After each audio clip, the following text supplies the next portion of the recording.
Hello students, जैसे कि हम चैप्टर कंटिन्यू करना है, 6th chapter molecular basis of inheritance. कल हमने प्रीवियस क्लास में हमने पढ़ा था ग्रिफिथ का एक्सपेरिमेंट। आज हम एक और एक्सपेरिमेंट पढ़ने जा रहे हैं जो कि एक्सप्लेन करेगा कि कैसे डीएनए ही क्या होता है, जेनेटिक मटेरियल। तो आइए देखते हैं।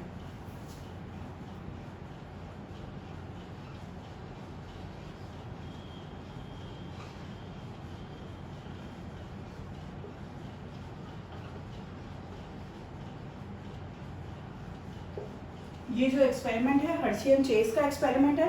हर्शी एंड चेज ने किस पे एक्सपेरिमेंट किया था? बैक्टीरियोफेज पे।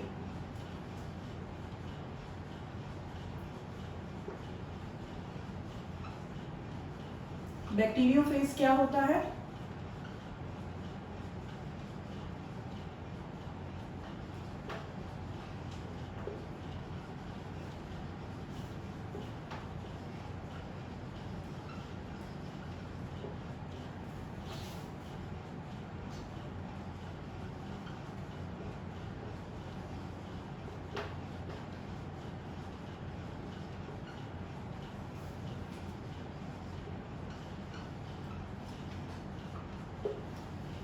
Virus which infect bacteria. Bacteriophage क्या होता है? वो वायरस जो किसको इन्फेक्ट करता है? बैक्टीरिया को। Next, replicate with in the bacteria. ये रेप्लिकेशन करता है अपना किसके अंदर? बैक्टीरिया के अंदर। बैक्टीरियोफेज को फेज भी लिख सकते हैं। बैक्टीरियोफेज जो है उसको स्ट्रक्चर को टू पार्ट्स में डिवाइडेड किया गया है, डीएनए और आउटर प्रोटीन कोट। यानी बेसिकली दो चीजों से मिलकर बना होता है बैक्टीरियोफेज, एक तो डीएनए से और एक प्रोटीन के आउटर कोट से। स्ट्रक्चर देख लेते हैं हम।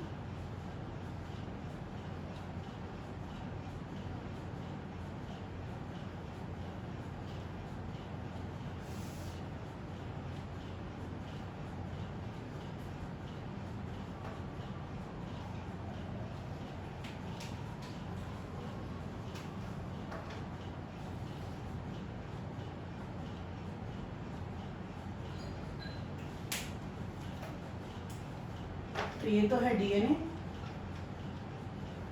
ये है प्रोटीन कोड,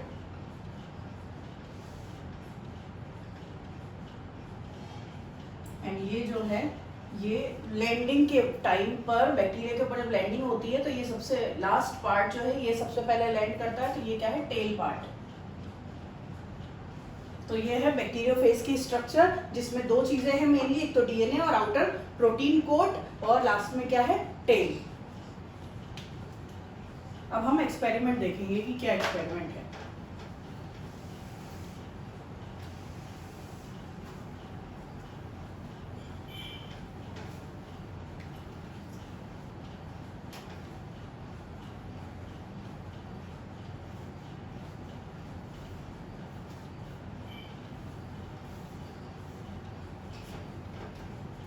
पहले वर्किंग समझते हैं बैक्टीरियोफेज की। बैक्टीरियोफेज क्या करता है? जैसे ये एक बैक्टीरिया है,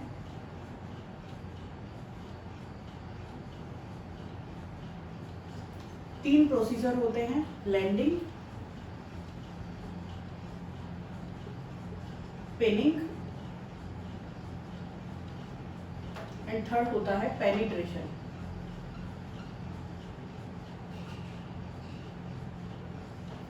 तीन प्रोसीजर हैं बैक्टीरियोफेज के, लैंडिंग, पिनिंग एंड पेनिट्रेशन।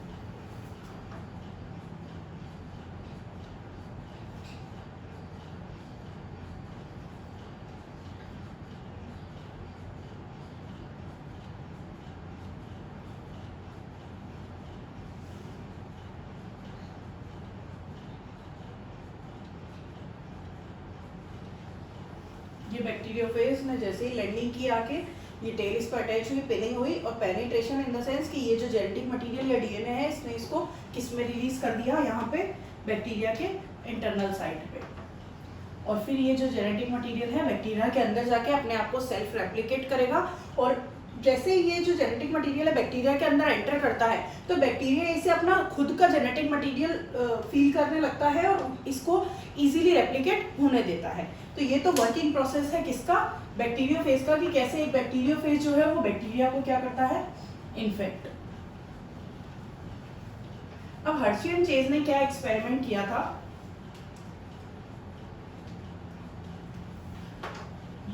तरह के बैक्टीरियोफेज प्रिपेयर किए थे।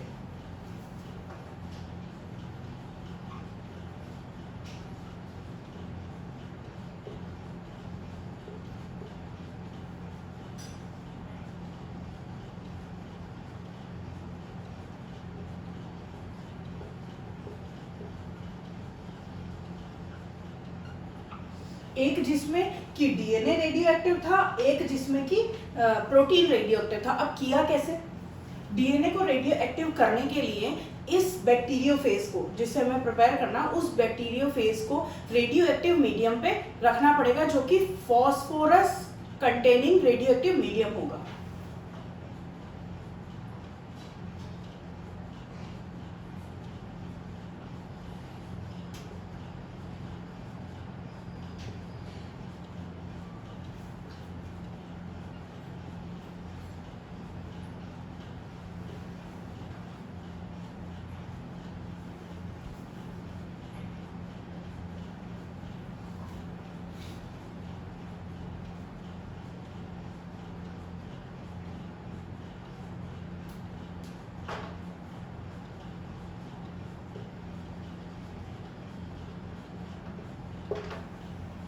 जब phosphorus containing radio active phosphorus containing medium में रखेंगे हम बैक्टीरियोफेज को, तो क्या होगा कि फॉस्फोरस किस में प्रेजेंट होता है? फॉस्फेट की फॉर्म में। अपन ने डीएनए का स्ट्रक्चर पढ़ा है, फॉस्फेट होता है। तो इस वजह से ये क्या करेगा? डीएनए को क्या बना देगा? Radio active.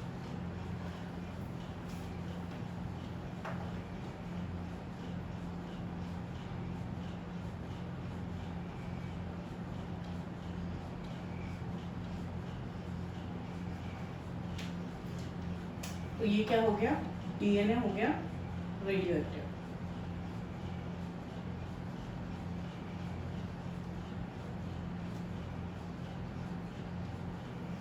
ठीक है। नेक्स्ट जो इसमें रेडियो एक्टिव प्रोटीन को, यानी बैक्टीरियोफेज के आउटर कोट को हमें क्या करना है? रेडियो एक्टिव बनाना है। तो हम किस में रखेंगे?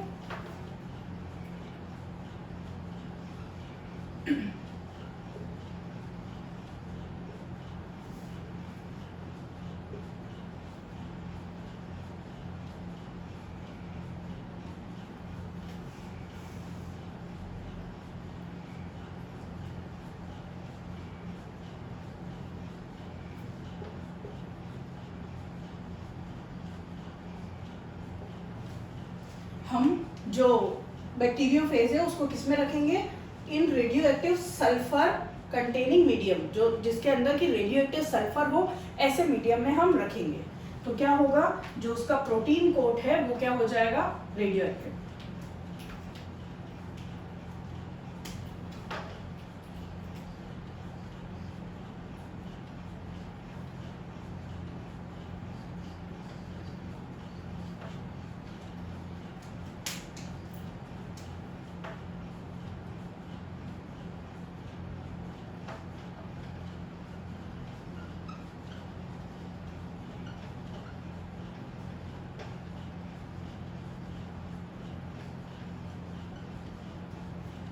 दो तरह के हमने क्या किया, मतलब हर्शी एंड चेज ने एक्सपेरिमेंट में क्या किया था? दो तरह के बैक्टीरियोफेज प्रिपेयर किए थे। एक जिसे कि किस पे रखा था? Radio active phosphorus containing medium पे, जिससे कि क्या हुआ? डीएनए किस में कन्वर्ट हो गया? रेडियो एक्टिव डीएनए में। नेक्स्ट केस में उन्होंने क्या किया था? बैक्टीरियोफेज को sulphur containing, radio active sulphur containing medium पे रखा था, जिससे कि आउटर जो प्रोटीन कोट है वो कैसा हो गया? Radio active. अब हम देखेंगे एक्सपेरिमेंट से।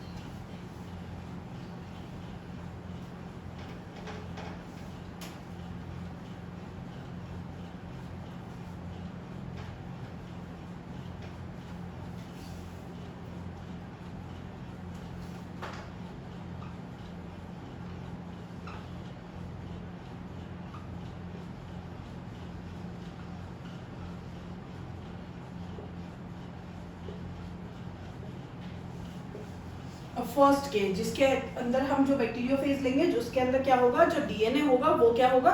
Radio active.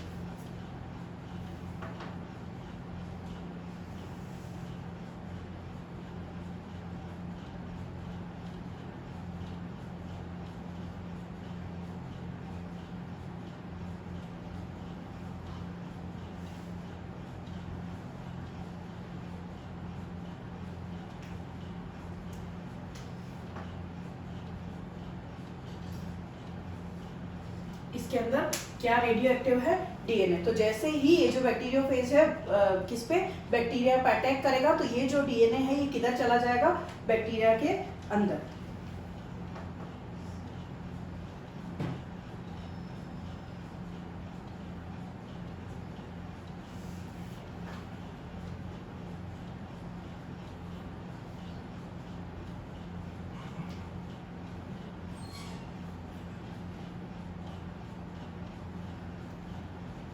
ये जो डीएनए था किधर चला गया, बैक्टीरिया के अंदर। अब क्या किया, ये रिएक्शन कराने के बाद, ये जब रिएक्शन हो गई उसके बाद हमने क्या किया, सेंट्रीफ्यूगेशन कराया। बैक्टीरिया और फाज का रिएक्शन करने के बाद सेंट्रीफ्यूगेशन कराया। तो जब सेंट्रीफ्यूगेशन करवाया गया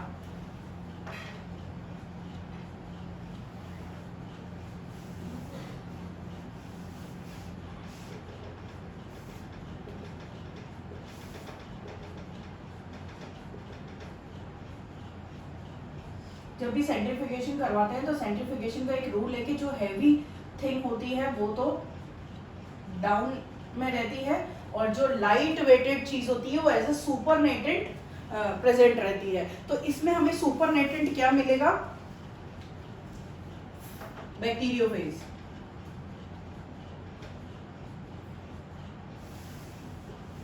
और ये क्या रहेगा, बैक्टीरिया। अब इसमें देखा गया कि जब ये सेंट्रीफ्यूगेशन हुआ तो सेंट्रीफ्यूगेशन के बाद में तो रेडियो एक्टिविटी बैक्टीरिया में प्रेजेंट पाई गई या बैक्टीरियोफेज में ही रिमेनिंग रह गई। तो जब देखा गया तो रेडियो एक्टिविटी कहाँ प्रेजेंट पाई गई, बैक्टीरिया में। यानी ये जो बैक्टीरिया था ये क्या था, रेडियो एक्टिव। ठीक है, अब सेकंड केस।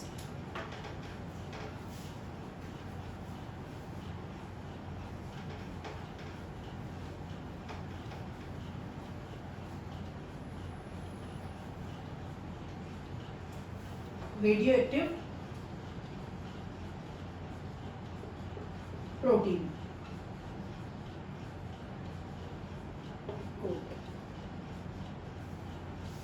वही सेम,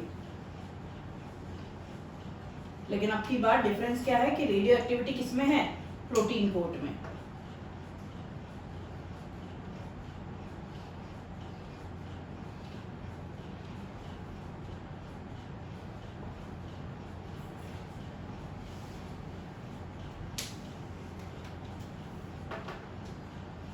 रेडियो एक्टिविटी किसमें प्रेजेंट है, किसमें, प्रोटीन कोट में। तो अब की बार क्या होगा,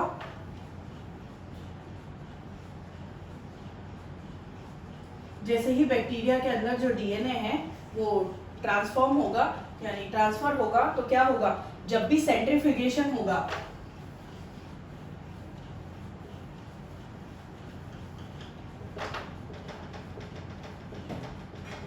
तो सेंट्रीफ्यूगेशन में रेडियो एक्टिविटी किसमें प्रेजेंट होगी, बैक्टीरियोफेज में।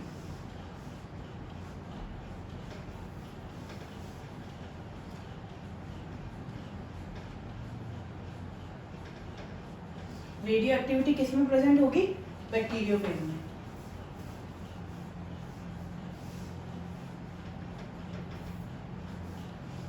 क्योंकि हमें पता है, ये चीज हमें पहले से पता है कि बैक्टीरियोफेज जब किसी बैक्टीरिया को इन्फेक्ट करता है तो उसके अंदर क्या ट्रांसफर करता है, डीएनए। तो जब इस एक्सपेरिमेंट से ये कंक्लूड हुआ कि जब डीएनए ट्रांसफर हो रहा है तभी रेडियो एक्टिविटी बैक्टीरिया में आ रही है, तो हम कंक्लूजन निकाल पाए कि क्या जेनेटिक मटेरियल क्या है, डीएनए।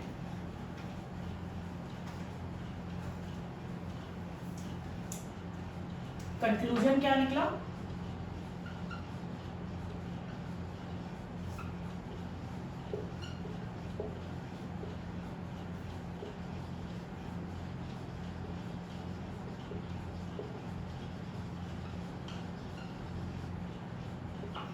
क्योंकि ट्रांसफर क्या हुआ, डीएनए। रेडियो एक्टिविटी फर्स्ट वाले केस के अंदर किसमें प्रेजेंट पाई गई, बैक्टीरिया में, क्योंकि उस टाइम पे क्या ट्रांसफर हुआ था, डीएनए। और सेकंड टाइम पे जब हमने प्रोटीन को रेडियो एक्टिव कहा किया तो उस टाइम पे रेडियो एक्टिविटी किसमें प्रेजेंट आई, बैक्टीरियोफेज में, यानी वो ट्रांसफर नहीं हुई। तो इसलिए क्लियर हो गई ये चीज कि जो डीएनए है वो जब ट्रांसफर हुआ उसी टाइम पे, मतलब डीएनए जो है वही ट्रांसफर हुआ, तो रेडियो एक्टिविटी किधर गई, बैक्टीरिया में, वरना रेडियो एक्टिविटी किस में रही थी, फेज में। तो कंक्लूजन क्या निकला हर्शी एंड चेज के एक्सपेरिमेंट का, DNA is the genetic material. ठीक है, नेक्स्ट जो है हम आगे का पढ़ेंगे नेक्स्ट क्लास में।